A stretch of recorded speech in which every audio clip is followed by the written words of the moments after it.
Cuando Jesús recorrió los polvorientos caminos de la Judea del primer siglo, obrando milagros, enseñando con autoridad y proclamando ser el Mesías tan esperado, la respuesta de su propio pueblo no fue la que muchos esperaban.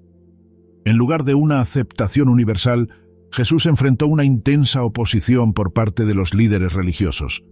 En lugar de una celebración nacional, fue recibido con sospecha y hostilidad. En lugar de ser coronado rey, fue crucificado como un criminal. Esto plantea una pregunta profunda que ha resonado a lo largo de 2000 años de historia. ¿Por qué el pueblo judío rechazó a Jesús como su Mesías? Esta no es una pregunta que se formula con intención de juicio o condena. Es una indagación histórica y teológica sobre uno de los acontecimientos más significativos de la historia humana. Para comprender por qué Jesús fue rechazado por muchos de su propio pueblo, es necesario examinar el contexto religioso, político y cultural del judaísmo del primer siglo, las expectativas específicas que el pueblo judío tenía para su Mesías y cómo Jesús cumplió y desafió esas expectativas. El rechazo a Jesús no fue uniforme. Muchos judíos lo aceptaron. Sus primeros seguidores eran todos judíos. La iglesia primitiva era enteramente judía. Miles de judíos en Jerusalén creyeron en él después de Pentecostés. Pero la clase religiosa, la mayoría de los líderes y con el tiempo, gran parte de la gente común se volvieron contra él. Las razones de este rechazo fueron complejas.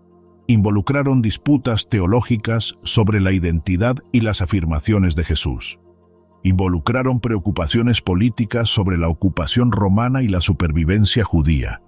Involucraron diferentes interpretaciones de la profecía mesiánica. Involucraron miedo, incomprensión, ceguera espiritual y, según el Nuevo Testamento, los misteriosos propósitos de Dios mismo. Este documental examinará la evidencia histórica y bíblica para comprender por qué Jesús, a quien los cristianos consideran el cumplimiento de todas las profecías mesiánicas, fue rechazado por muchos en la nación que llevaba siglos esperando al Mesías. Analizaremos qué esperaban los judíos del primer siglo de su Mesías, cómo Jesús cumplió y desafió esas expectativas, las objeciones específicas que se le plantearon y lo que dice el Nuevo Testamento sobre las razones espirituales más profundas de su rechazo. Esta es la verdadera razón por la que el pueblo judío rechazó a Jesús como Mesías. La esperanza judía de un Mesías. Para entender por qué Jesús fue rechazado, primero debemos comprender qué esperaba el pueblo judío. El concepto del Mesías no era una esperanza vaga ni indefinida. Tenía sus raíces en siglos de escritura profética, estaba moldeado por la historia nacional y se intensificaba por las realidades políticas de la ocupación romana. La palabra hebrea Mesías, Mashiach, significa ungido. En el antiguo Israel, profetas, sacerdotes y reyes eran ungidos con aceite como señal de que Dios los había elegido para su función. Pero los profetas hablaban de un futuro ungido, que sería más grande que todos los que lo precedieron, un rey del linaje de David que restauraría a Israel y establecería el reino de Dios en la tierra. La promesa comenzó con el rey David. 2 Samuel 7:12-13 registra el pacto de Dios con David. Cuando tus días se cumplan y te acuestes con tus padres, levantaré después de ti a un descendiente tuyo, que procederá de tus entrañas, y afirmaré su reino. Él edificará una casa a mi nombre, y yo afirmaré el trono de su reino para siempre. Dios le prometió a David que uno de sus descendientes reinaría en su trono para siempre. Este fue el fundamento de la esperanza mesiánica. El Mesías sería el hijo de David, el Rey eterno. Los profetas ampliaron esta visión.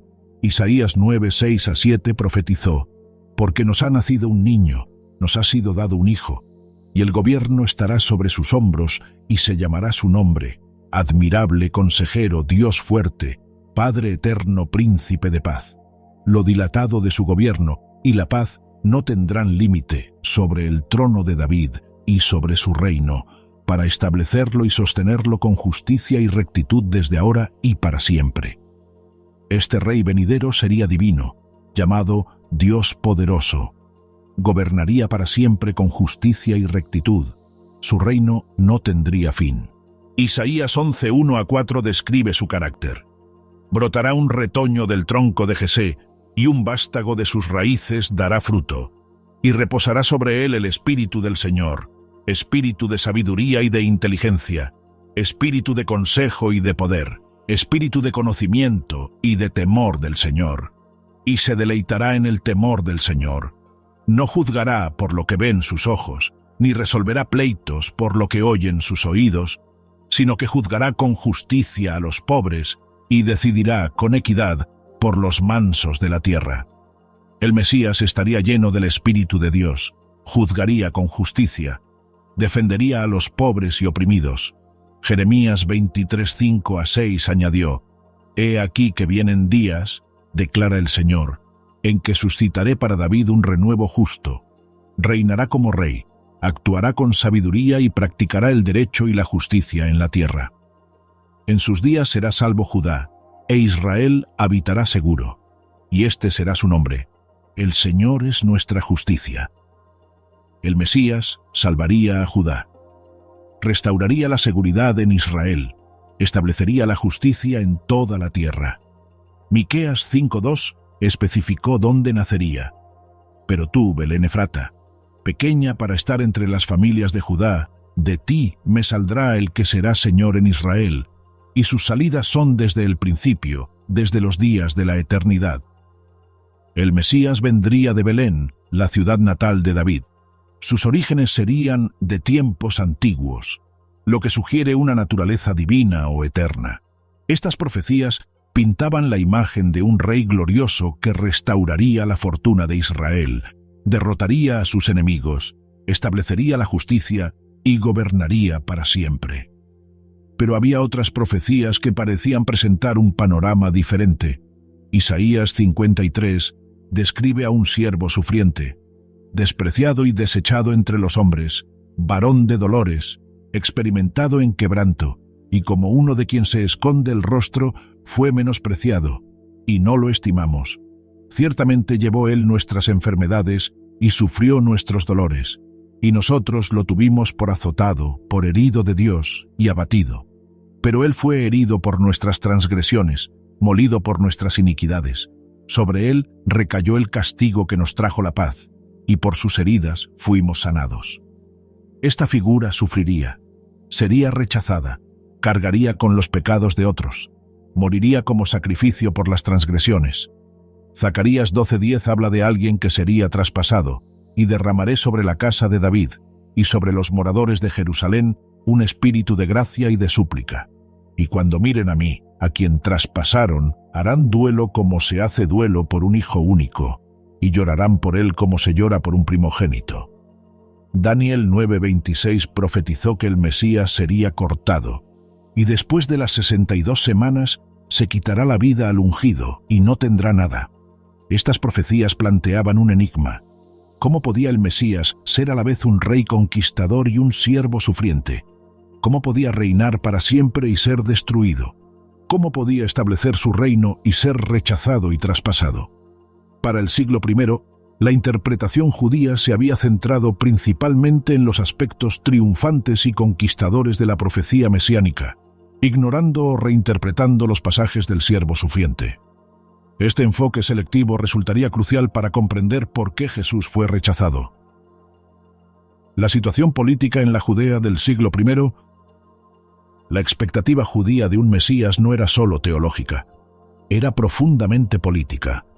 Para cuando nació Jesús, el pueblo judío llevaba siglos bajo dominio extranjero. Los días de gloria del Reino Unido de David y Salomón eran recuerdos lejanos. La tierra había sido conquistada por Babilonia, luego por Persia, luego por Grecia y ahora por Roma. Roma había conquistado Judea en el año 63 a.C., bajo el mando del general Pompeyo. Inicialmente, Roma permitió que los reyes judíos de la dinastía herodiana gobernaran como reyes vasallos, pero la autoridad máxima residía en Roma.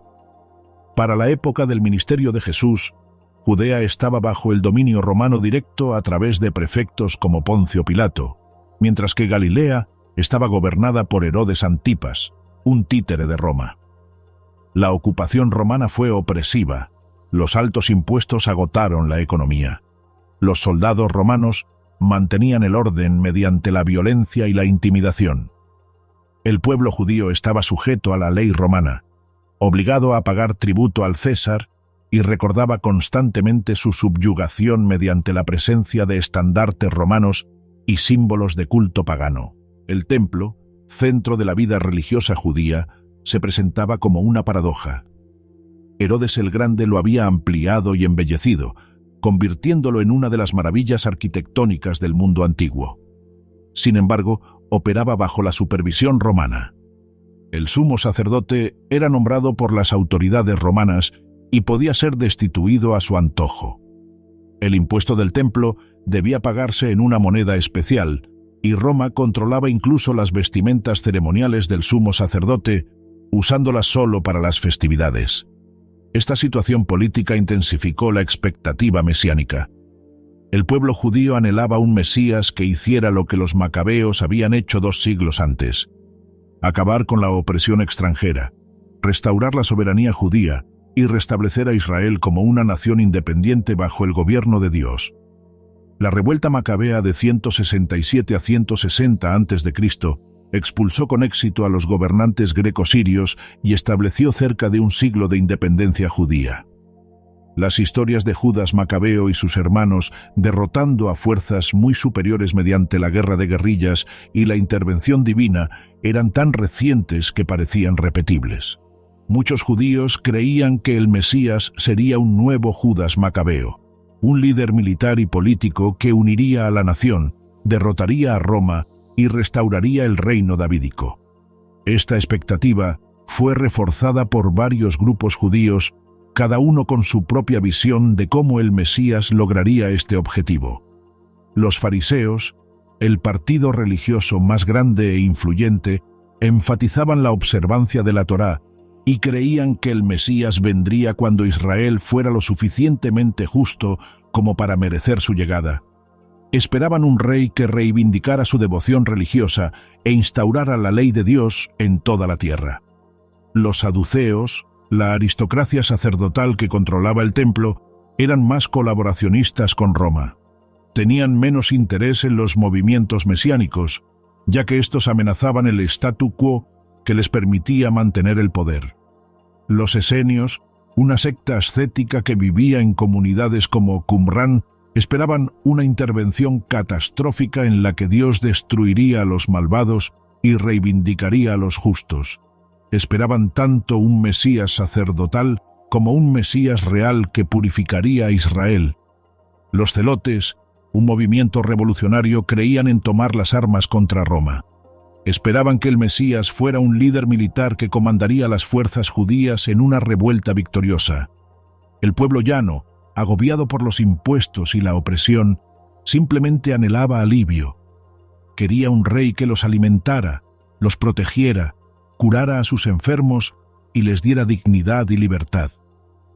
En este ambiente políticamente cargado, Jesús de Nazaret llegó proclamando que el reino de Dios estaba cerca. Realizó milagros que demostraron su autoridad divina. Enseñó con un poder que asombró a las multitudes. Atrajo a miles de seguidores. Parecía ser el Mesías que habían estado esperando. Pero no reunió un ejército.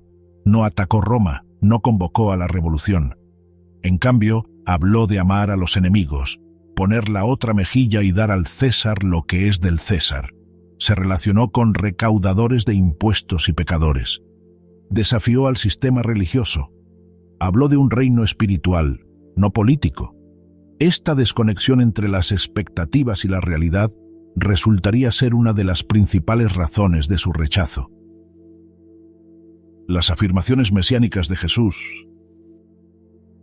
Jesús no vino proclamándose abiertamente el Mesías con una revolución política. Su enfoque fue más sutil, más estratégico y más desafiante para las expectativas convencionales. En los Evangelios, Jesús rara vez se autodenominó Mesías directamente en público. Cuando otros lo reconocían como tal, solía decirles que no divulgaran la noticia. Marcos 8:29 a 30 registra: y les preguntó: ¿Y ustedes? ¿Quién dicen que soy yo? Pedro le respondió: Tú eres el Cristo. Y les ordenó estrictamente que no hablaran de él a nadie. Esto se ha llamado el secreto mesiánico. Jesús evitó el título porque conllevaba connotaciones políticas tan fuertes que inevitablemente daría lugar a malentendidos. Si afirmaba abiertamente ser el Mesías, la gente esperaría inmediatamente una acción militar contra Roma, lo cual no era su misión. En cambio, Jesús usó un título diferente para sí mismo: Hijo del Hombre. Esta frase aparece más de 80 veces en los Evangelios. Proviene de Daniel 7:13-14. Vi en las visiones nocturnas, y he aquí, con las nubes del cielo venía uno como un hijo de hombre, que llegó hasta el anciano de días, y fue presentado ante él. Y le fue dado dominio, gloria y un reino, para que todos los pueblos, naciones y lenguas le sirvieran. Su dominio es un dominio eterno, que nunca pasará, y su reino, uno que no será destruido. Al llamarse a sí mismo el Hijo del Hombre, Jesús estaba haciendo una afirmación mesiánica, pero definiéndola en términos que enfatizaban su autoridad divina y su reino universal, en lugar de una estrecha liberación política. Jesús también hizo afirmaciones que lo identificaron claramente como algo más que un simple profeta o maestro. Afirmó tener autoridad para perdonar pecados, algo que solo Dios podía hacer. Marcos 2:5-7 registra la respuesta de Jesús cuando le dijo a un paralítico que sus pecados le habían sido perdonados. Al ver Jesús la fe de ellos, le dijo al paralítico: Hijo, tus pecados te son perdonados.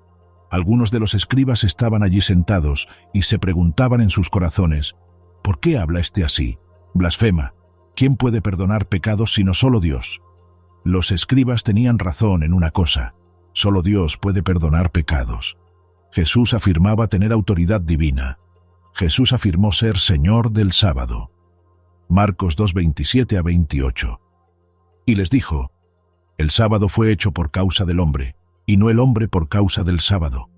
Así que el Hijo del Hombre es también Señor del sábado. El sábado fue instituido por Dios en la creación. Afirmar autoridad sobre él equivalía a afirmar igualdad con Dios. Jesús aceptó la adoración. Cuando un ciego, a quien le había devuelto la vista, lo adoró, Jesús no se lo impidió. Juan 9:38.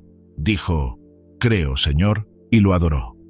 Si Jesús fuera simplemente un profeta, debería haber rechazado la adoración, como lo hizo Pedro en Hechos 10:25-26. Al aceptarla, Jesús afirmó su condición divina. Jesús afirmó su unidad con Dios Padre. Juan 10:30. Yo y el Padre uno somos. La respuesta fue inmediata y violenta. Juan 10:31. Los judíos volvieron a tomar piedras para apedrearlo. Comprendieron que afirmaba ser Dios, lo cual consideraron una blasfemia. Jesús afirmó su preexistencia antes de Abraham. Juan 8:56-58. Vuestro padre Abraham se regocijó pensando que vería mi día. Lo vio y se alegró. Entonces los judíos le dijeron: aún no tienes 50 años, ¿y has visto a Abraham? Jesús les respondió: de cierto os digo, antes que Abraham fuese, yo soy. Yo soy, ego eimi en griego, evoca el nombre de Dios revelado a Moisés en la zarza ardiente. Yo soy el que soy.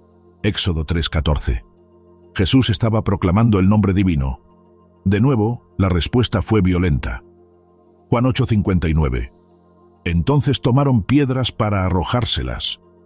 Jesús afirmó que juzgaría a toda la humanidad. Mateo 25:31-32.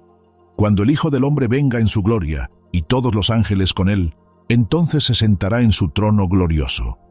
Delante de él se reunirán todas las naciones, y separará a los unos de los otros como el pastor separa las ovejas de las cabras. Estas afirmaciones eran verdaderas o blasfemas. No había término medio. Jesús afirmaba ser divino, tener autoridad sobre el pecado, el sábado, la vida y la muerte, y compartir la naturaleza misma de Dios. Sin embargo, lo hacía de una manera que no encajaba con el modelo esperado de un Mesías político conquistador. Esto creó una crisis. ¿Cómo debían responder los líderes religiosos a un hombre que realizó milagros innegables, Enseñó con autoridad, atrajo a un gran número de seguidores, pero aún así hizo afirmaciones que parecían blasfemas y se negó a alzarse en armas contra Roma. El desafío a la autoridad religiosa. Una de las principales razones por las que Jesús fue rechazado por el establishment religioso fue que desafió directamente su autoridad, expuso su hipocresía y amenazó su posición. Los fariseos y escribas eran los expertos religiosos de la época. Habían dedicado su vida al estudio de la Torá, desarrollando extensas tradiciones e interpretaciones destinadas a ayudar a la gente a cumplir la ley de Dios. Eran respetados, influyentes y se consideraban los guardianes de la fe y la práctica judías. Jesús cuestionó sus interpretaciones. Cuando criticaron a sus discípulos por recoger grano en sábado, Jesús respondió señalando a David, comiendo el pan de la proposición y declarándose Señor del sábado. Afirmaba que sus restricciones sabáticas ignoraban la ley de Dios. Jesús cuestionó sus prioridades. Mateo 23, 23 a 24. Ay de ustedes, escribas y fariseos hipócritas, porque diezman la menta, el eneldo y el comino, y descuidan lo más importante de la ley, la justicia, la misericordia y la fidelidad. Esto debían haber hecho, sin descuidar lo demás. Guías ciegos, que coláis el mosquito y os tragáis el camello. Se centraban en los detalles minuciosos del diezmo, ignorando la justicia y la misericordia. Eran meticulosos en asuntos menores, pero ignoraban la esencia de la ley de Dios. Jesús expuso su hipocresía. Mateo 23, 25 a 28. Ay de ustedes, escribas y fariseos hipócritas, porque limpian el exterior del vaso y del plato, pero por dentro están llenos de avaricia y desenfreno. Fariseo ciego, limpia primero el interior del vaso y del plato, para que también lo de fuera quede limpio. Ay de ustedes, escribas y fariseos hipócritas, porque son como sepulcros blanqueados, que por fuera parecen hermosos, pero por dentro están llenos de huesos de muertos y de toda inmundicia. Así también ustedes por fuera parecen justos a los ojos de los hombres, pero por dentro están llenos de hipocresía e iniquidad. Estas no eran críticas suaves. Jesús los llamó hipócritas, guías ciegos, sepulcros blanqueados. Los acusó de preocuparse más por la apariencia que por la realidad, más por su reputación que por su carácter. Jesús socavó su autoridad al enseñar como quien tiene autoridad. Mateo 7, 28 a 29. Y cuando Jesús terminó estas palabras, la multitud se asombró de su enseñanza, porque les enseñaba como quien tiene autoridad y no como sus escribas. Los escribas enseñaban citando a otras autoridades. El rabino fulano decía esto, y el rabino tal decía aquello. Jesús enseñó con autoridad directa. Oísteis que se dijo, pero yo os digo. Él puso su propia autoridad por encima de las interpretaciones tradicionales. Jesús desafió su estructura de poder. Sanó en sábado, provocando deliberadamente confrontaciones. Cuando objetaron, les preguntó si era lícito hacer el bien en sábado. Estaba exponiendo que sus reglas se habían vuelto más importantes que la necesidad humana. Jesús se relacionaba con la gente equivocada. Comía con recaudadores de impuestos y pecadores, aquellos a quienes los fariseos evitaban. Cuando lo criticaron, Jesús dijo: «Los que están sanos no tienen necesidad de médico, sino los enfermos. No he venido a llamar a justos, sino a pecadores». Marcos 2:17. Estaba insinuando que los fariseos estaban espiritualmente enfermos, pero no lo sabían. Jesús amenazó el sistema del templo. Juan 2:13 a 16 registra cómo expulsó a los cambistas. En el templo halló a los que vendían bueyes, ovejas y palomas, y a los cambistas sentados, y haciendo un látigo de cuerdas, los echó a todos del templo, junto con las ovejas y los bueyes, y derramó las monedas de los cambistas y volcó sus mesas. Y dijo a los que vendían palomas: «Quitad esto, no hagáis de la casa de mi padre una casa de comercio». El sistema del templo generaba importantes ingresos para las autoridades religiosas. La compraventa de animales para sacrificios y el intercambio de moneda para el impuesto del templo eran negocios rentables. La acción de Jesús amenazó sus intereses económicos. Más significativamente, Jesús profetizó la destrucción del templo, Marcos 13, 1-2, y al salir del templo uno de sus discípulos le dijo: «Maestro, mira qué piedras tan maravillosas y qué edificios tan maravillosos». Jesús le respondió: «¿Ves estos grandes edificios? No quedará piedra sobre piedra que no sea derribada». El templo era el centro de la vida religiosa judía. Profetizar su destrucción era una amenaza para todo el sistema religioso. Esta profecía sería usada contra Jesús en su juicio. Jesús también predijo su propia muerte y resurrección, afirmando que reconstruiría el templo en 3 días, refiriéndose a su cuerpo como el verdadero templo. Esto se consideró una blasfemia y un engaño. Los líderes religiosos se encontraban en una situación insostenible. Jesús realizó milagros que no podían negar. Enseñó con una autoridad inigualable. Atrajo multitudes con las que no podían competir. Sin embargo, cuestionó sus interpretaciones, expuso su hipocresía, amenazó su posición e hizo afirmaciones que consideraban blasfemas.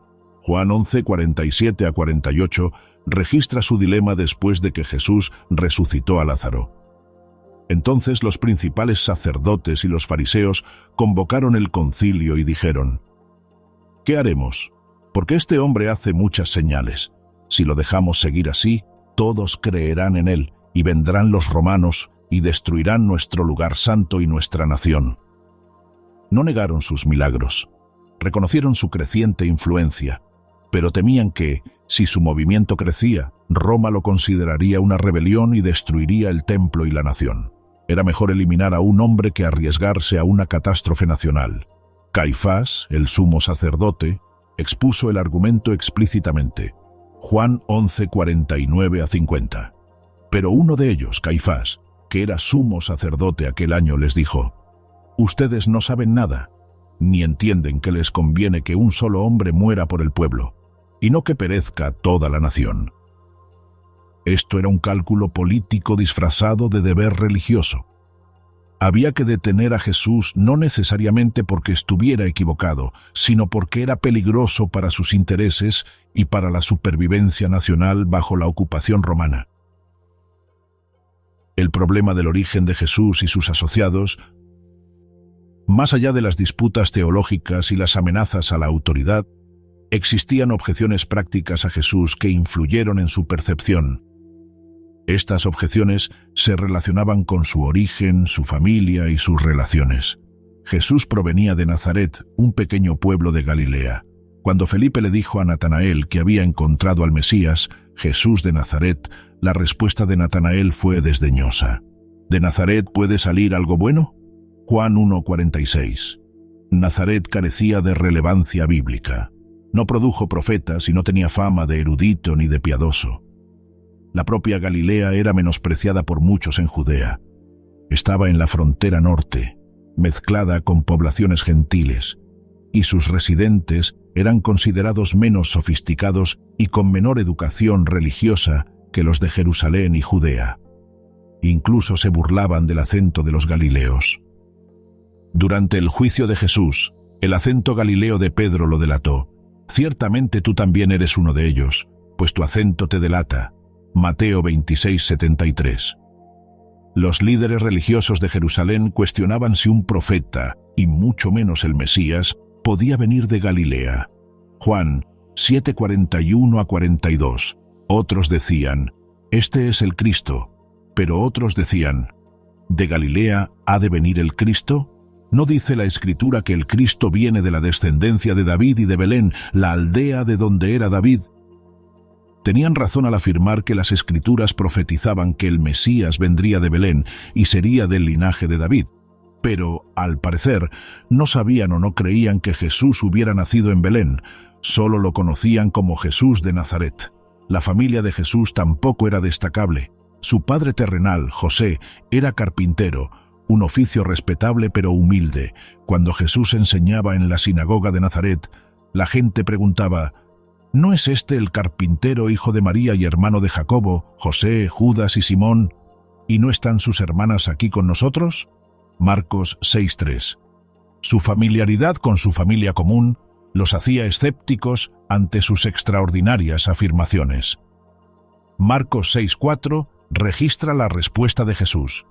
Jesús les dijo: «No hay profeta sin honra sino en su tierra, entre sus parientes y en su propia casa». Quienes lo conocieron de niño encontraron imposible aceptarlo como el Mesías. Era demasiado familiar, demasiado común en sus orígenes.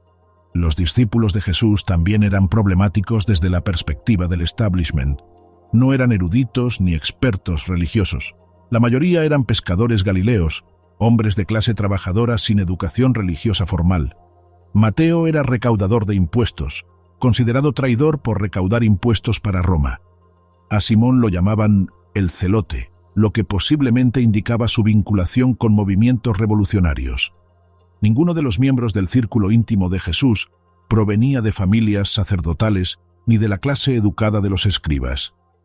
No eran el tipo de hombres que uno esperaría que un Mesías legítimo eligiera como sus seguidores más cercanos. Aún más escandalosa fue la relación de Jesús con pecadores, recaudadores de impuestos y mujeres. Comió con recaudadores de impuestos como Zaqueo y Leví. Permitió que una mujer pecadora le lavara los pies con sus lágrimas y los ungiera con perfume. Habló a solas con una samaritana junto a un pozo, rompiendo múltiples tabúes sociales. Acogió a prostitutas y pecadores que acudían a él. Los fariseos criticaban esto constantemente. Lucas 15, 1-2. Todos los publicanos y pecadores se acercaban para oírlo. Y los fariseos y los escribas murmuraban, diciendo: «Este recibe a los pecadores y come con ellos». En la cultura judía del primer siglo, con quién se comía importaba. Compartir una comida implicaba aceptación y compañerismo. Al comer con pecadores, Jesús los declaraba implícitamente aceptables, lo cual violaba las normas fariseas de pureza ritual y separación. El grupo de viaje de Jesús incluía mujeres, lo cual era sumamente inusual. Lucas 8:1-3 menciona que las mujeres viajaron con él y apoyaron económicamente su ministerio. Esto habría sido considerado inapropiado por muchos. Todos estos factores, su origen de una aldea insignificante en una región despreciada, su origen familiar humilde, sus discípulos sin educación, su asociación con pecadores y marginados, crearon obstáculos para aquellos que esperaban que el Mesías viniera con credenciales, educación, compañeros apropiados y respetabilidad social. El profeta Isaías predijo esto. Isaías 53, 2-3. Porque creció delante de él como un retoño, como raíz de tierra seca. No tenía forma ni majestad para que lo miráramos, ni hermosura para que lo deseáramos. Fue despreciado y desechado entre los hombres, varón de dolores, experimentado en quebranto, y como uno de quien se esconde el rostro, fue despreciado, y no lo estimamos. El Mesías no impresionaría según los estándares mundanos. Sería despreciado y rechazado. Vendría de orígenes humildes, como una raíz de tierra seca. Sin embargo, esto fue precisamente lo que lo hizo difícil de aceptar para quienes esperaban majestad, poder y credenciales impresionantes. La cuestión del cumplimiento de la profecía mesiánica. Una de las principales objeciones a Jesús como Mesías era si realmente cumplía las profecías mesiánicas. Desde una perspectiva judía, había cosas específicas que el Mesías debía hacer, y Jesús aparentemente no las hizo. Según la interpretación judía tradicional, el Mesías, reunir a los exiliados y restaurar las 12 tribus de Israel. Esto no había sucedido.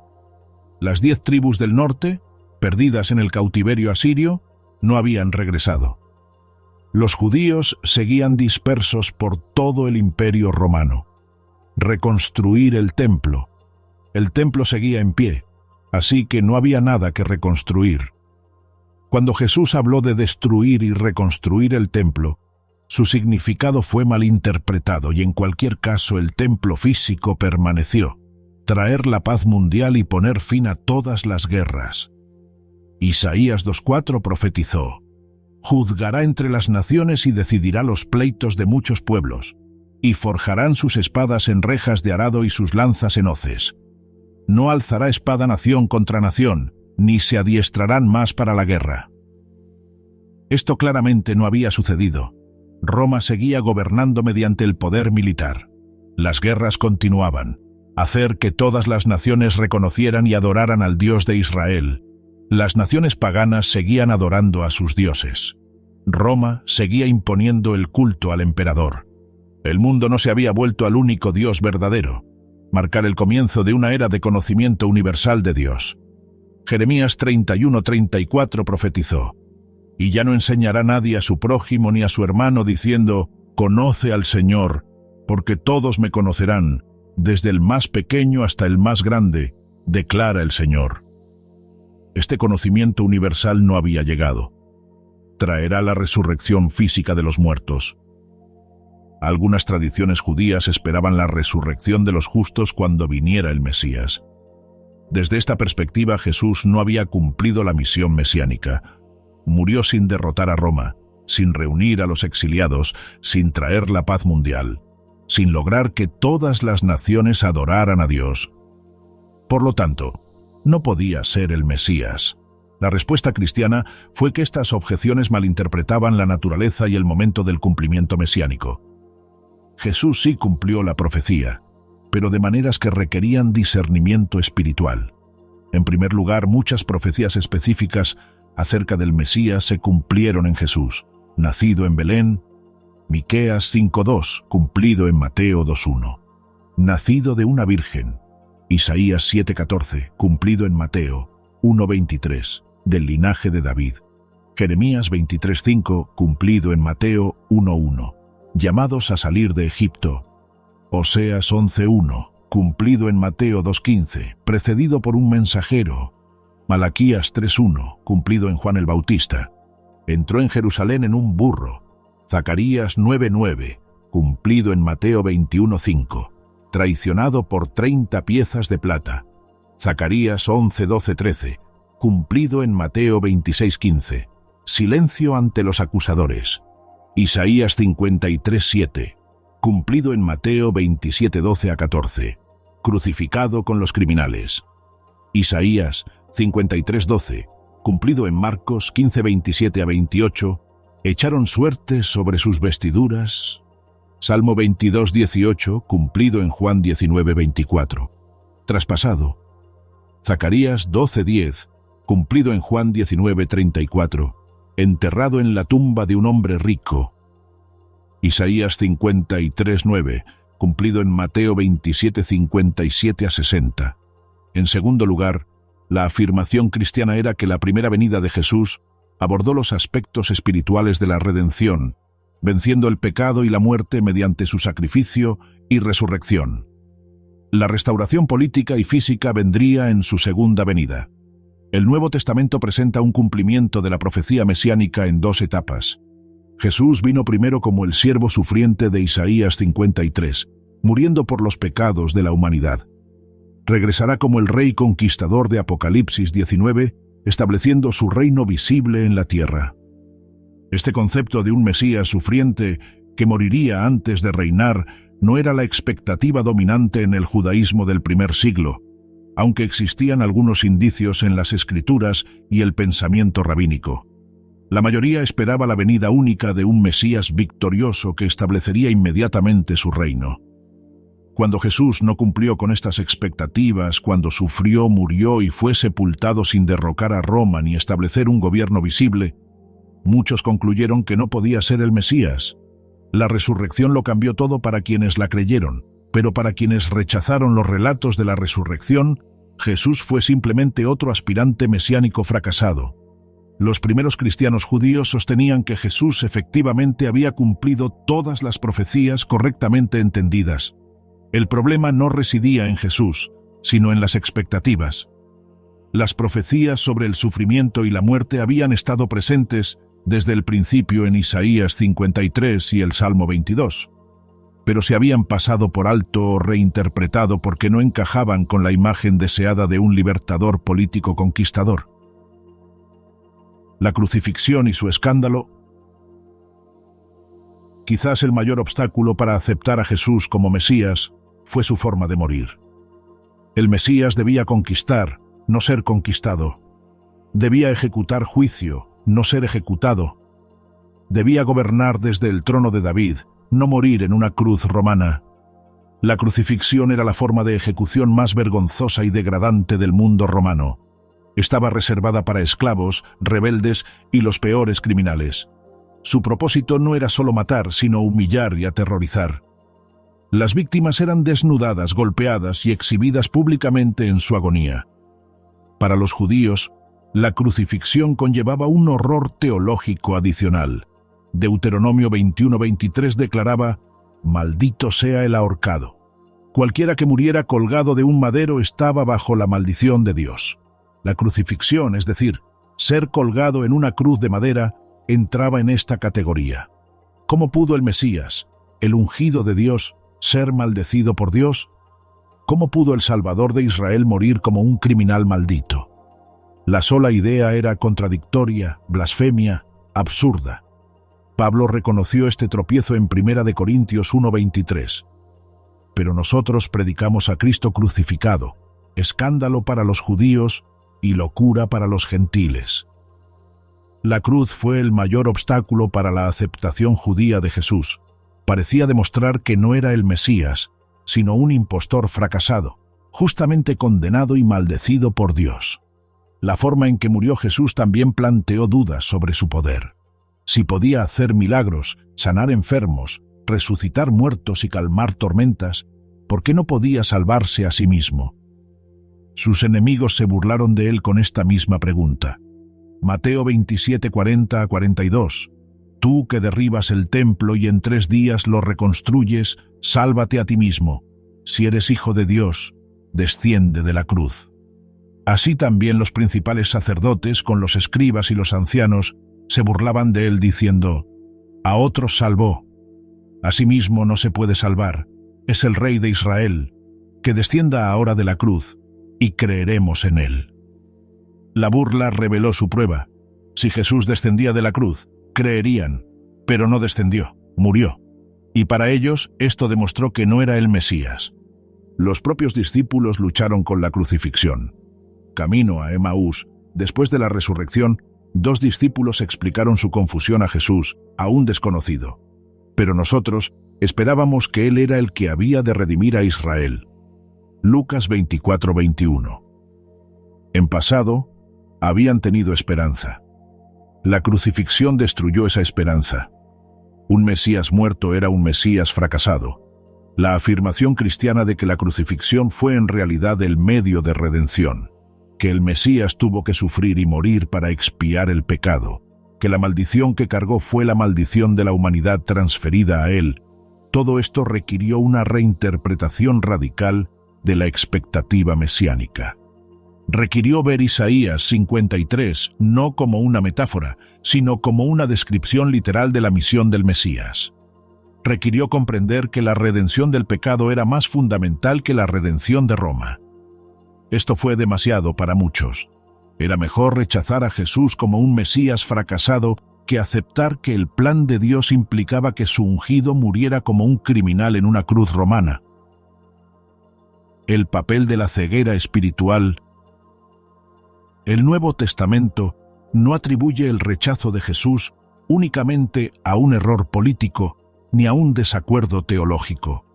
Habla de una ceguera espiritual más profunda que impidió a la gente reconocer quién era Jesús, incluso cuando la evidencia estaba ante ellos.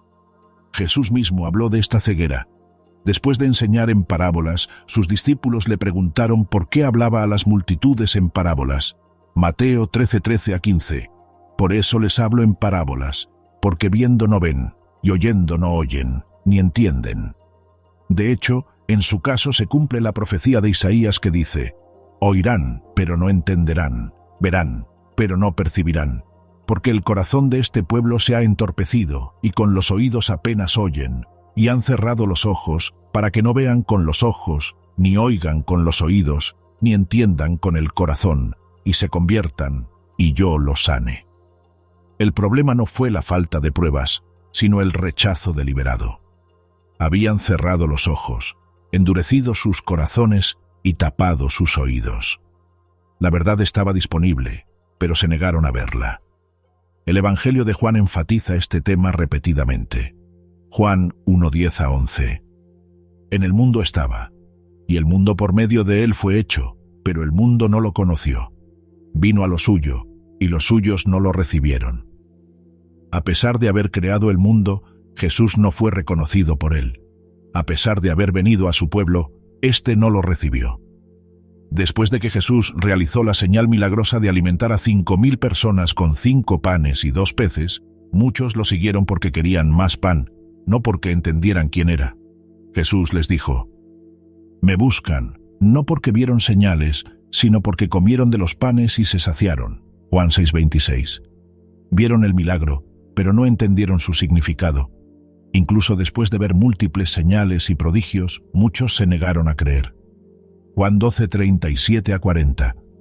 Aunque había hecho tantas señales delante de ellos, no creían en él, para que se cumpliera la palabra del profeta Isaías: «Señor, ¿quién ha creído a lo que oyó de nosotros? ¿Y a quién se ha revelado el brazo del Señor?». Por eso no podían creer, porque Isaías dijo también: «Les ha cegado los ojos y endurecido su corazón, para que no vean con los ojos, ni entiendan con el corazón, ni se conviertan, y yo los sane». Este pasaje plantea una pregunta difícil. ¿Acaso las personas no pudieron creer porque Dios las había cegado, o Dios las cegó porque se negaron persistentemente a creer? El texto sugiere que intervienen tanto la soberanía divina como la responsabilidad humana. Pablo aborda este tema en Romanos 11. Explica que Israel experimentó un endurecimiento parcial. Romanos 11:7-8. ¿Qué pues? Israel no alcanzó lo que buscaba. Los elegidos lo alcanzaron, pero los demás se endurecieron, como está escrito: «Dios les dio un espíritu de estupor, ojos con que no ven y oídos con que no oyen, hasta el día de hoy». Este endurecimiento no fue arbitrario. Llegó tras siglos de rechazar a los profetas, ignorar la palabra de Dios y seguir su propio camino. Dios los entregó a la ceguera que habían elegido. Sin embargo, Pablo enfatiza que esto no es permanente ni completo. Algunos judíos sí creyeron, los apóstoles, la iglesia primitiva, miles en Jerusalén. Y Pablo insiste en que el endurecimiento de Israel es temporal y parcial, y tiene un propósito mayor. Romanos 11:25-26. Para que no seáis sabios en vuestra propia opinión, no quiero, hermanos, que ignoréis este misterio, que ha venido sobre Israel un endurecimiento parcial, hasta que haya entrado la plenitud de los gentiles, y así todo Israel será salvo. Jesús lloró por la ceguera de Jerusalén. Lucas 19:41-44. Y cuando se acercó y vio la ciudad, lloró sobre ella, diciendo: «Ojalá hubieras conocido en este día lo que conduce a la paz, pero ahora está oculto a tus ojos, porque vendrán días sobre ti en que tus enemigos te acorralarán, te rodearán, te estrecharán por todas partes, y te derribarán a ti y a tus hijos dentro de ti. No dejarán piedra sobre piedra en ti, por cuanto no conociste el tiempo de tu visitación». Jesús lamentó su ceguera aún mientras predecía el juicio. No reconocieron el momento de su visitación, el día en que Dios mismo caminó entre ellos. Esta ceguera espiritual no era incapacidad, sino rechazo. Jesús dijo en Juan 5:39-40, «Escudriñáis las Escrituras porque pensáis que en ellas tenéis la vida eterna, y ellas son las que dan testimonio de mí. Sin embargo, no queréis venir a mí para que tengáis vida». Investigaron las Escrituras, pero se negaron a llegar a aquel de quien las Escrituras daban testimonio. Tenían el conocimiento, pero rechazaron a la persona. Esta fue una ceguera voluntaria, escogida y persistente. El miedo a Roma. Un factor a menudo pasado por alto, pero crucial en el rechazo de Jesús, fue el temor a lo que Roma pudiera hacer si su movimiento se descontrolaba. Esto no fue una simple excusa, sino una preocupación genuina que influyó en las acciones de los líderes judíos. La Pax Romana, la paz romana, se mantuvo mediante una fuerza militar abrumadora y la brutal represión de la rebelión. Cualquier amenaza al orden romano se enfrentaba con una venganza rápida y terrible. El pueblo judío lo había experimentado en carne propia. En el año 4 a.C., tras la muerte de Herodes el Grande, estallaron múltiples levantamientos en Judea. El gobernador romano de Siria, Varo, marchó con legiones hacia el sur para aplastar las rebeliones. Josefo, el historiador judío del siglo I, registra que Varo crucificó a 2000 judíos e incendió ciudades. El mensaje era claro: rebelarse contra Roma y enfrentarse a la aniquilación. A lo largo del primer siglo surgieron diversos pretendientes mesiánicos que congregaban adeptos y prometían liberación. Todos fueron aplastados por Roma y sus seguidores fueron asesinados o dispersados. Cualquier movimiento que congregara multitudes, hablara de un reino venidero y atrajera seguidores fervientes parecía una rebelión desde la perspectiva romana. Los líderes religiosos judíos colaboraban con Roma por necesidad. El sumo sacerdote era nombrado por la autoridad romana y podía ser destituido en cualquier momento. El poder del Sanedrín dependía de la tolerancia romana. El templo mismo operaba bajo la supervisión romana. Mantener este delicado acuerdo requería no provocar a Roma. Jesús planteó un problema. Atrajo multitudes masivas. Habló de un reino. Tenía seguidores que lo llamaban el Mesías y el Rey de Israel. Aunque Jesús afirmó repetidamente que su reino no era de este mundo, y aunque nunca llamó a una revuelta armada, la imagen que proyectaba era peligrosa. Después de que Jesús resucitó a Lázaro, el Sanedrín se reunió para debatir qué hacer.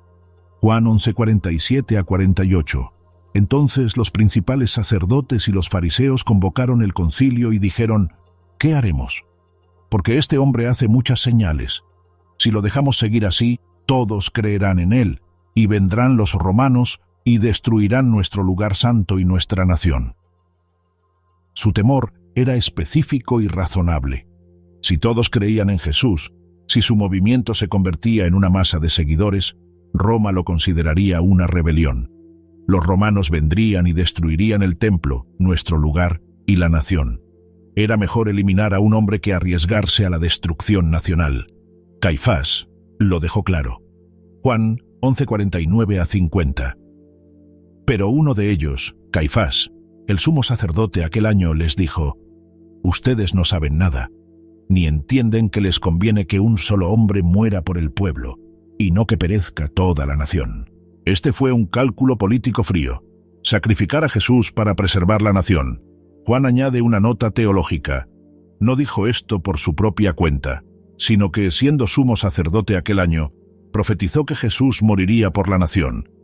Y no solo por la nación, sino también para congregar en uno a los hijos de Dios que estaban dispersos.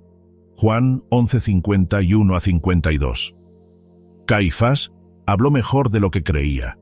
Jesús ciertamente moriría por la nación, pero como sacrificio por el pecado, no por una necesidad política. Cuando Jesús fue llevado ante Pilato, las acusaciones fueron políticas. Lucas 23:2. Y comenzaron a acusarlo diciendo: hemos hallado a este hombre extraviando a nuestra nación, prohibiéndole pagar tributo al César y afirmando que él mismo es el Cristo, un rey. Estas acusaciones estaban pensadas para llamar la atención de Roma. Presentaban a Jesús como un rebelde contra el César, alguien que prohibía el pago de impuestos y afirmaba ser un rey rival. Pilato tuvo que tomarse en serio estas acusaciones.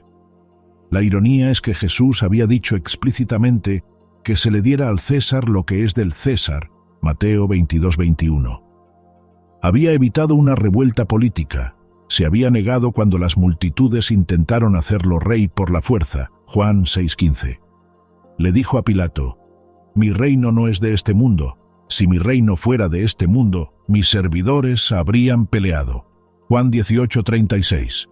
Pero los líderes judíos sabían cómo manipular a Pilato. Cuando Pilato quiso liberar a Jesús, le advirtieron: si sueltas a este hombre, no eres amigo del César. Todo el que se hace rey se opone al César. Juan 19:12. Esto era una amenaza. Si Pilato liberaba a alguien acusado de proclamarse rey, sería denunciado ante Roma por tolerar la traición. Pilato cedió a la presión. Ejecutó a Jesús no porque lo creyera culpable, sino por temor a las consecuencias políticas de liberarlo. La tragedia es que el temor de los líderes judíos resultó justificado. En el año 66 después de Cristo, los fanáticos judíos lanzaron una revuelta a gran escala contra Roma. Los romanos respondieron con una fuerza abrumadora. Tras un brutal asedio, Jerusalén cayó en el año 70 después de Cristo. El templo fue destruido. Cientos de miles de judíos fueron asesinados o esclavizados. La nación quedó devastada. La misma catástrofe que los líderes temían al tratar con Jesús se produjo una generación después, pero no a causa de Jesús. La explicación del Nuevo Testamento. El Nuevo Testamento ofrece su propia explicación exhaustiva del rechazo de Jesús.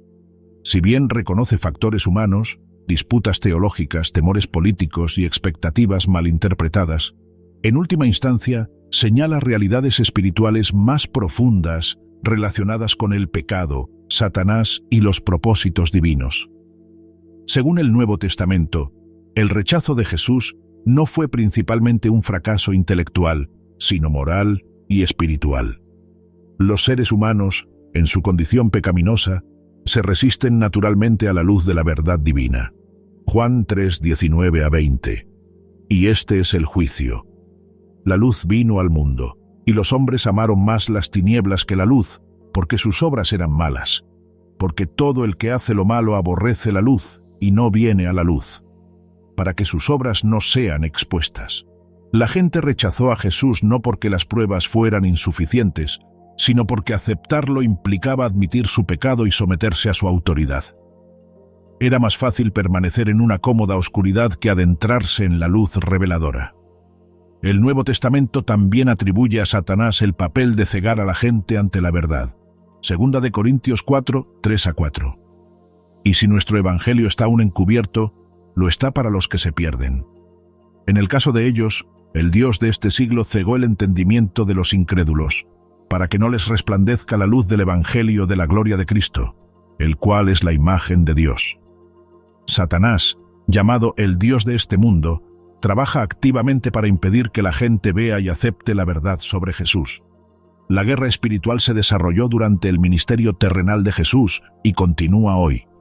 Sin embargo, el Nuevo Testamento también presenta el rechazo de Jesús como parte del plan soberano de Dios.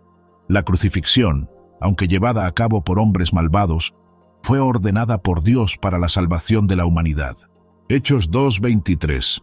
A este Jesús, entregado según el plan definido y el previo conocimiento de Dios, lo crucificasteis y matasteis por manos de inicuos. Pedro, dirigiéndose a la multitud judía en Pentecostés, afirma tanto la soberanía divina, el plan definido y el previo conocimiento de Dios, como la responsabilidad humana, lo crucificasteis y matasteis.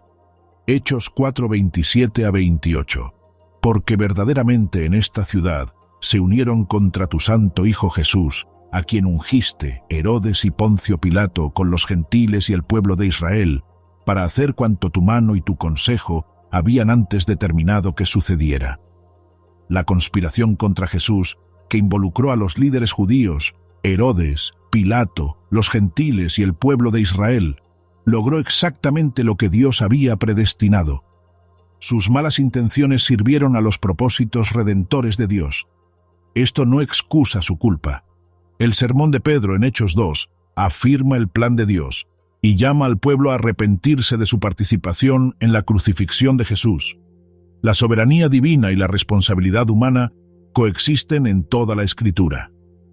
Pablo aborda el rechazo de Jesús por parte de sus compatriotas judíos en Romanos 9-11. Expresa profundo dolor. Tengo gran tristeza y continua angustia en mi corazón, porque desearía ser yo mismo anatema, separado de Cristo, por amor a mis hermanos, mis parientes según la carne. Romanos 9:2-3. Pablo reconoce los privilegios de Israel. Eran el pueblo escogido de Dios, recibieron los pactos, la ley, el culto en el templo y las promesas. De ellos surgieron los patriarcas y el Mesías mismo. Sin embargo, la mayoría lo rechazó. Pablo explica esto mediante el concepto de la teología del remanente. A lo largo de la historia, no todo el Israel étnico ha sido el verdadero Israel espiritual. Romanos 9:6. Porque no todos los que descienden de Israel pertenecen a Israel. Dios siempre ha preservado un remanente fiel mientras la mayoría se extravió. En la era actual, el mismo patrón continúa. Algunos judíos creen en Jesús, como el propio Pablo y los demás apóstoles, formando un remanente escogido por gracia. El resto experimenta endurecimiento. Romanos 11:7. Israel no logró lo que buscaba. Los elegidos lo lograron, pero los demás se endurecieron. Pero Pablo insiste en que este endurecimiento cumple un propósito mayor en el plan de Dios. Romanos 11:11-12. Entonces pregunto, ¿acaso tropezaron para caer? De ninguna manera, al contrario. Por su transgresión llegó la salvación a los gentiles, para provocar los celos de Israel. Ahora bien, si su transgresión significa riqueza para el mundo, y si su fracaso significa riqueza para los gentiles, ¿cuánto más significará su plena inclusión? El rechazo de Israel a Jesús abrió la puerta para que el Evangelio llegara a los gentiles. Este siempre fue el plan de Dios, que a través de la descendencia de Abraham, todas las naciones fueran bendecidas. El rechazo judío a Jesús, aunque trágico, sirvió para difundir el Evangelio por todo el mundo. Pablo confía en que este no es el final de la historia. Romanos 11:25-26. Para que no seáis sabios en vuestra propia opinión, no quiero, hermanos, que ignoréis este misterio, que ha venido sobre Israel un endurecimiento parcial, hasta que haya entrado la plenitud de los gentiles, y así todo Israel será salvo. El endurecimiento es parcial, no total. Es temporal, no permanente. Cuando la plenitud de los gentiles haya entrado, cuando se cumplan los propósitos de Dios de reunir a los gentiles en la Iglesia, entonces todo Israel será salvo. Se debate si esto se refiere a cada judío individualmente o a la nación en su conjunto al regreso de Cristo, pero Pablo claramente espera una conversión masiva del pueblo judío a Jesús en el futuro. La explicación del Nuevo Testamento es, pues, de múltiples capas: pecaminosidad humana, engaño satánico, ceguera espiritual, temores políticos, profecía mal entendida y, sin embargo, todo ello de alguna manera trabajando dentro del plan soberano de Dios para traer salvación tanto a judíos como a gentiles. La ironía del cumplimiento. Una de las grandes ironías del rechazo de Jesús es que, al rechazarlo, los líderes judíos cumplieron las mismas profecías que lo identificaban como el Mesías. Su incredulidad confirmó lo que los profetas habían predicho. Isaías 53 es el ejemplo más claro. Este capítulo, escrito 700 años antes de Jesús, describe detalladamente al siervo sufriente del Señor.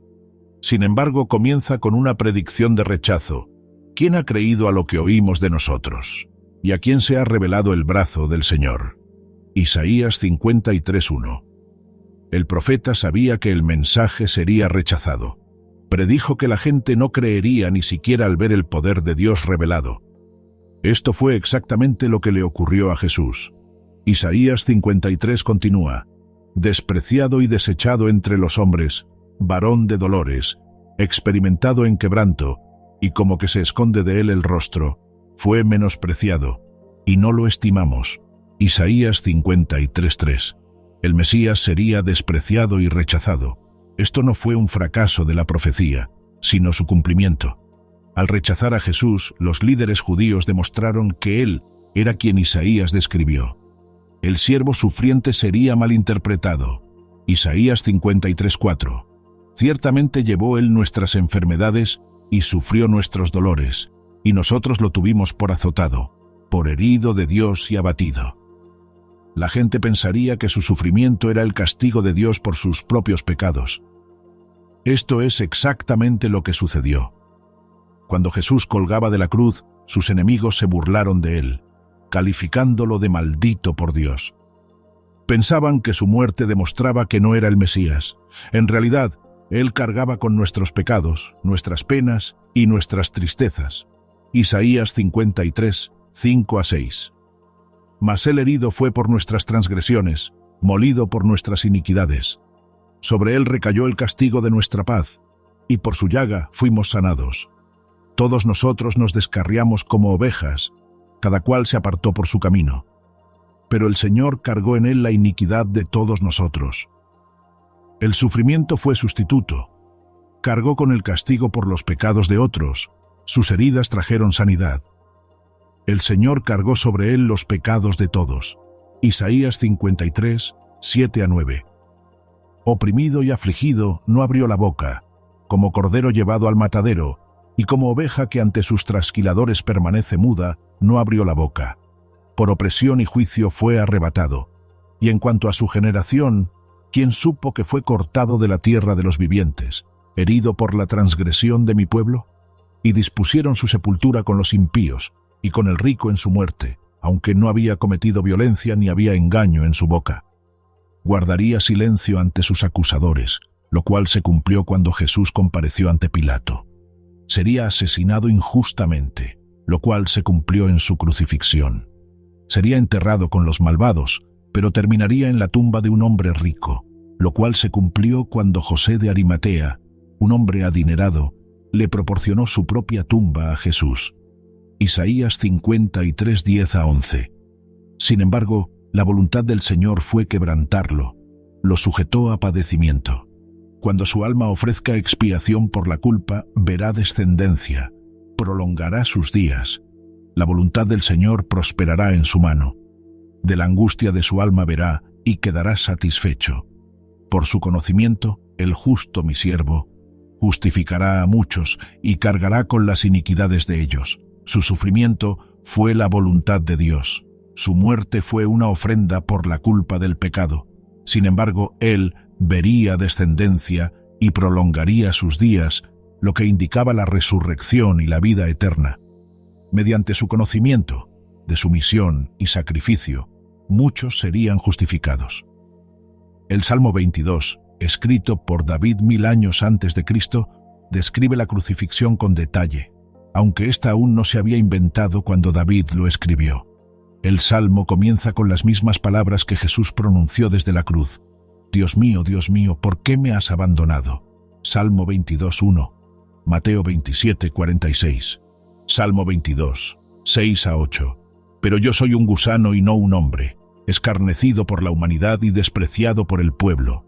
Todos los que me ven se burlan de mí, hacen muecas contra mí, menean la cabeza. Confía en el Señor, que lo libre, que lo rescate, porque en él se deleita. Esto describe exactamente lo que sucedió en la cruz. Mateo 27, 39-43 registra el cumplimiento. Y los que pasaban lo injuriaban, meneando la cabeza y diciendo: Tú que derribas el templo y en 3 días lo reconstruyes, sálvate a ti mismo. Si eres hijo de Dios, desciende de la cruz.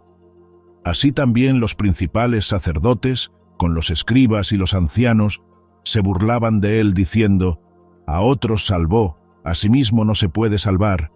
Es el Rey de Israel, que descienda ahora de la cruz, y creeremos en él. En Dios confía, que Dios lo libre ahora, si así lo desea. Porque dijo: Soy hijo de Dios. Incluso su burla cumplió la profecía. Salmo 22, 16-18. Porque perros me rodean, una banda de malignos me rodea. Horadan mis manos y mis pies. Puedo contar todos mis huesos. Me observan y se regodean sobre mí. Se reparten mis vestidos y sobre mi ropa echan suertes. Manos y pies traspasados, crucifixión. Echar suertes sobre la ropa, cumplimiento de Juan 19, 23-24. Zacarías profetizó que el pueblo miraría al que habían traspasado y se lamentaría. Zacarías 12:10. Y derramaré sobre la casa de David y sobre los habitantes de Jerusalén un espíritu de gracia y de súplica, para que al mirarme a mí, al que traspasaron, se lamentarán por él como se llora por un hijo único. Esto se cumpliría parcialmente en Pentecostés, cuando muchos judíos creyeron y lamentaron su participación en la muerte de Jesús. Se cumplirá plenamente cuando Cristo regrese, y todo ojo lo verá, incluso los que lo traspasaron, y todas las tribus de la tierra harán lamentación por él. Apocalipsis 1:7. La gran ironía es que los líderes religiosos que rechazaron a Jesús porque no encajaba con sus expectativas del Mesías, estaban cumpliendo las profecías que lo identificaban como tal. Si hubieran aceptado a Jesús de inmediato, Isaías 53 habría sido falso. Si lo hubieran recibido con honor, el Salmo 22 habría sido erróneo. Su rechazo fue profetizado porque Dios conocía sus corazones y había planeado la redención mediante el sufrimiento del Mesías. Entendiendo el rechazo de Jesús como Mesías por parte de muchos judíos en el primer siglo no fue un asunto simple con una sola causa. Fue el resultado de una compleja combinación de factores, cada uno de los cuales contribuyó a la tragedia. Teológicamente, existía una incomprensión fundamental sobre qué tipo de Mesías enviaba Dios. Las expectativas se centraban en un libertador político y militar que derrocaría a Roma y establecería un gobierno inmediato y visible. Las profecías sobre un siervo sufriente que moriría por el pecado fueron ignoradas o reinterpretadas. Cuando Jesús vino para cumplir esas profecías del siervo sufriente, no correspondió a la imagen deseada. Políticamente, el miedo a Roma jugó un papel fundamental. Los líderes judíos creían que permitir el crecimiento del movimiento de Jesús provocaría represalias romanas y provocaría una catástrofe nacional. Optaron por sacrificar a un hombre antes que arriesgarse a la destrucción del templo y la nación. La cruel ironía es que 40 años después, Roma hizo exactamente lo que temía. Destruyó Jerusalén y el templo, pero no por causa de Jesús. Culturalmente, Jesús provenía del lugar equivocado. Nazaret era insignificante. Galilea era menospreciada. Su familia era común y corriente. Sus discípulos eran pescadores y recaudadores de impuestos sin educación. Se le asociaba con pecadores y marginados. Para quienes esperaban que el Mesías viniera con credenciales impresionantes y un pedigrí adecuado, Jesús fue una decepción. En el ámbito religioso, Jesús desafió el orden establecido. Criticó a los fariseos y escribas, expuso su hipocresía, interpretó las Escrituras con autoridad independiente y amenazó al sistema del templo. La clase religiosa lo vio como una amenaza a su poder e influencia. En lugar de someterse a su autoridad, buscaron eliminarlo. Espiritualmente, había ceguera. El Nuevo Testamento habla de corazones insensibles, ojos que se niegan a ver, oídos que no oyen. El pecado hace que los humanos se resistan a la verdad divina, especialmente a la verdad que exige reconocer la culpa y ceder el control. Satanás, el adversario, obró para cegar las mentes y endurecer los corazones contra Jesús. Proféticamente, las Escrituras habían predicho este rechazo. Isaías, David y Zacarías previeron que el Mesías sería despreciado, rechazado, burlado y asesinado. El mismo acto de rechazo cumplió la profecía y confirmó la identidad de Jesús. Soberanamente, Dios obraba a través del pecado y la ceguera humana para lograr la redención. La crucifixión no fue un accidente trágico ni un plan frustrado. Fue el plan definido y la previsión de Dios para expiar el pecado mediante la muerte de su Hijo. Jesús vino para dar su vida en rescate por muchos. Marcos 10:45. Esto requirió que fuera rechazado, condenado y crucificado. ¿Significa esto que el pueblo judío no tuvo opción? El Nuevo Testamento afirma tanto la soberanía divina como la responsabilidad humana. Sí, Dios ordenó estos eventos. Sí, la profecía debía cumplirse. Pero las personas involucradas tomaron decisiones reales por las que eran moralmente responsables. Pedro pudo decir al mismo tiempo que Jesús fue entregado según el determinado plan y el previo conocimiento de Dios. Y ustedes lo crucificaron y lo mataron por manos de inicuos. Hechos 2:23. La culpa de la muerte de Jesús no recae solo sobre el pueblo judío. Los romanos lo ejecutaron. Poncio Pilato, un gentil, dio la orden. Los soldados romanos clavaron los clavos. Y teológicamente, toda la humanidad es culpable porque Jesús murió por los pecados de todos. Como dice el refrán, no fueron los clavos los que sujetaron a Jesús a la cruz, fue el amor. ¿Cuál debería ser nuestra respuesta a esta historia? Ni antisemitismo ni culpa. El Nuevo Testamento condena la hostilidad hacia los judíos. Pablo advirtió a los creyentes gentiles contra la arrogancia hacia Israel, recordándoles que ellos fueron injertados en el olivo de Israel, no al revés. Romanos 11, 17 a 24. En cambio, debemos reconocer que el rechazo a Jesús continúa hoy en día entre todos los pueblos. Toda persona que oye hablar de Jesús y decide no creer, está repitiendo lo que ocurrió en la Judea del siglo I. Las razones varían: objeciones intelectuales, resistencia moral, barreras culturales, ceguera espiritual, pero el resultado es el mismo. También debemos reconocer el amor continuo de Dios por el pueblo judío y su plan para su futuro. La confianza de Pablo en que todo Israel será salvo, Romanos 11, 26, nos recuerda que Dios no ha rechazado a su pueblo. El endurecimiento parcial es temporal. Los propósitos de Dios para Israel no han terminado. Lo más importante es que debemos ver en el rechazo de Jesús el alcance que Dios alcanzó para salvar a la humanidad. Jesús estuvo dispuesto a ser rechazado, burlado, golpeado y crucificado, porque ese era el precio exigido para redimirnos del pecado. El mismo rechazo que parecía demostrar que no era el Mesías fue, en realidad, el medio por el cual cumplió su misión mesiánica. Isaías 53:10 dice: «Sin embargo, la voluntad del Señor fue quebrantarlo». Dios planeó el sufrimiento. ¿Por qué? Porque cuando su alma ofrezca una ofrenda por la culpa, muchos serán considerados justos. El rechazo, el sufrimiento y la muerte fueron necesarios para nuestra salvación. Esta es la verdadera razón por la que el pueblo judío rechazó a Jesús como Mesías. Buscaban un rey que los salvara de Roma. Dios envió un Salvador para salvarlos y a toda la humanidad de algo mucho peor: el pecado y sus consecuencias. Querían liberación política. Dios les ofreció redención espiritual. Esperaban una victoria inmediata.